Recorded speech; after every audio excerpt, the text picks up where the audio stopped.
Hello, and welcome again to Living English. Today, we'll look at reporting on something you did, and we'll look at more of the little words called prepositions. But first, let's see sisters and brothers. In the last episode, Anne was at the market. She was buying food to cook at Sarah's house when she thought she saw her brother. We catch up with her at the market when she comes across somebody else she knows.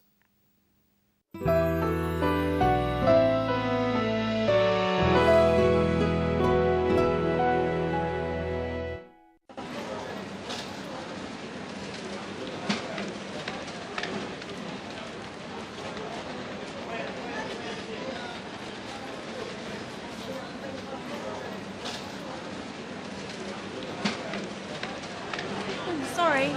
Yeah? Steve. Fancy writing into you here. Where are you to in such a hurry? Oh, nowhere. I thought I saw someone I know. Oh, where? Oh, it's okay. He's gone now. Must have made a mistake. You got time for a coffee? Yeah, okay. Yeah? How about here? Fine.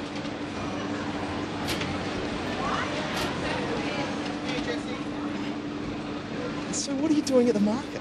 I'm cooking at your house on Friday, remember? Of course, Friday. That'll be great. What about you? Do you come here often? What's funny? When someone says, do you come here often, it's what we call a pick-up line. You know, when someone's I know what a pickup line is. Sorry. I come here every week to buy fruit. I like fresh fruit for work. What are we having for dinner? You'll find out on Friday. What would you like? Cappuccino? Yeah. And a tea, please. Tea? No worries. Do you want me to take you shopping home? I can put it in the fridge for you. No, that's okay. I have a fridge in my room at the hotel. The person you saw, who did you think it was? It's a long story. Maybe I'll tell you later. On Friday? Maybe. Let's look first at how Steve and Anne meet and what they say to each other. Sorry. Yeah? Steve. Fancy writing into you? Where are you to in such a hurry? Oh, nowhere. I thought I saw someone I know. First, Steve says, "Fancy running into you." He is surprised at meeting Anne by chance. To run into someone means to meet them by chance, not by arrangement. Practice saying, "Fancy running into you" with Steve. Fancy writing into you? Steve asks her a question. He says, "Where are you off to in such a hurry?" Where are you off to means the same as where are you going? Listen again to Anne's answer. Oh, nowhere. I thought I saw someone I know. We say, "I thought," to talk about ideas we have that might change or that we're not sure about. Anne says that she thought she saw someone she knows, but she isn't sure. Practice saying, "I thought I saw someone I know" with Anne. Oh, nowhere. Oh, nowhere. I thought I saw someone I know. Notice that this has two past tense verbs, "I thought" and "I saw," because both the thinking and the seeing took place in the past. Let's practice saying, "I thought I," with some other examples. Had my passport with me. I thought I had my passport with me. Phoned you yesterday. I thought I phoned you yesterday. Had plenty of time. I thought I had plenty of time. In all these examples, saying "I thought" really means that you now realize you were wrong. I thought can be used in another way, to tell someone else they are wrong. For example, I could say, "I thought I said don't be late." Try these examples. you had the keys. I thought you had the keys. He booked the hotel. I thought he booked the hotel. They said 10 o'clock. I thought they said 10 o'clock.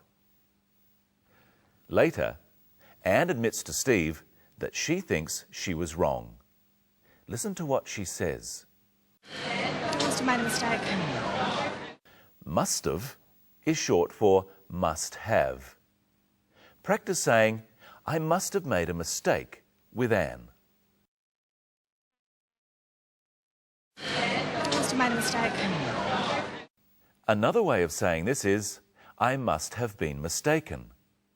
Say this after me. I must have been mistaken. And you can also just say, my mistake. Say this after me. My mistake. Steve asks Anne to have a coffee with him. Watch how he does this. Have you got time for a coffee? Have you got is the same as saying, do you have? So, have you got time for a coffee means, do you have time for a coffee? Practice saying this with Steve. Have you got time for a coffee? Steve is making a suggestion that they sit down and have a coffee. You could use this to make other suggestions too. Try saying, have you got time for these things? For a walk. Have you got time for a walk? To talk. Have you got time to talk?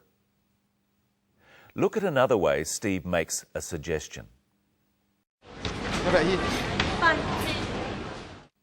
When Steve says, how about here, he's making a suggestion. How about means, what do you think about? Or, is this okay? You can use how about to make any suggestion. It's fairly informal.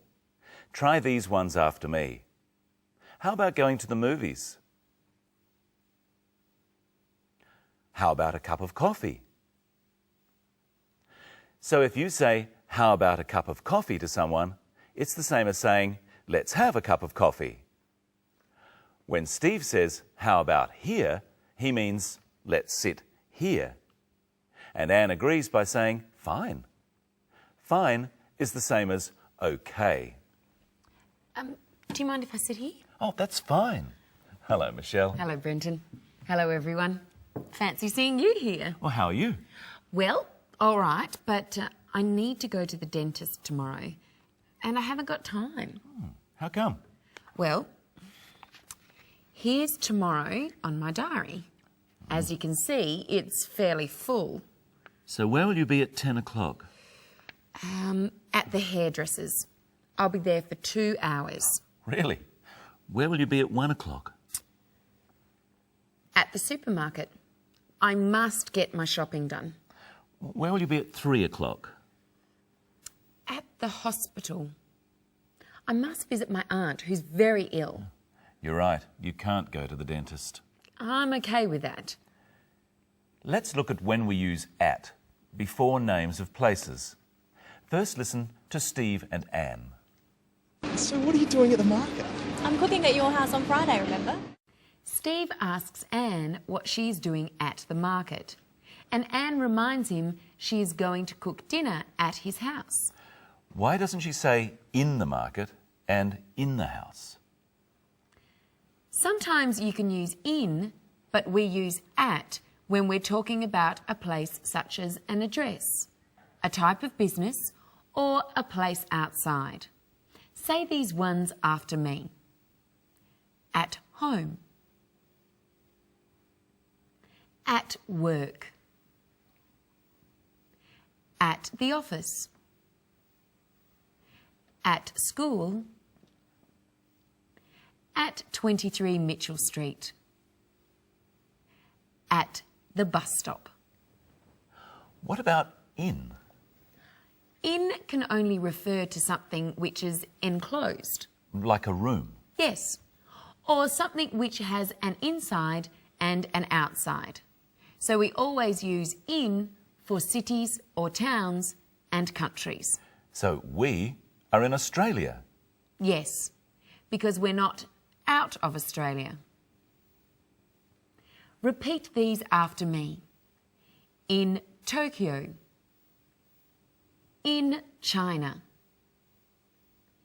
In the kitchen. In the water. In the supermarket. Before you said at the supermarket. At can mean inside or outside. In can only mean inside. We've already seen at used for times. At 10 o'clock. Now, remember at and in are called prepositions. What other prepositions can we use to describe where something or somebody is? First, let's look at another part of today's story. Do you want me to take your shopping home? I can put it in the fridge for you. No, that's okay. I have a fridge in my room at the hotel. They both talked about putting the food in the fridge. Fridge is short for refrigerator, a place to keep food cold. Again, we use in to talk about an enclosed space that has an inside and an outside, and also says in my room. Here's a box, Brenton, and an apple. You tell me where the apple is. It's in the box. Now, where is it? It's on the box. We could also say it's on top of the box. And where's the box? It's under the apple. Now, if I hold the apple here, It's above the box. Or we could say it's over the box. and where's the box? It's beneath the apple. Or we could say it's below the apple. So we use on and under when the apple and the box are touching. But when they're not, we use over or above and beneath or below. So I would say the plane is flying above the ground and worms are beneath the ground. Let's revise. You say where the apple is.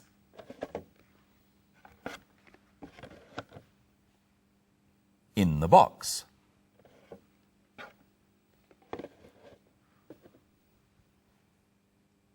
On the box. Over the box or above the box. Now say where the box is. Under the apple. Beneath the apple or below the apple. There's two more to learn. What am I doing now, Brenton? You're putting the apple into the box. Into. We use into when talking about actions. Putting the apple into the box. Going into the house. Getting into the car. And what am I doing now? You're putting the apple onto the box. Onto is used for actions too. Well, we're out of time again. And we'll be back next episode when we'll be looking at describing objects and the phrase might have been.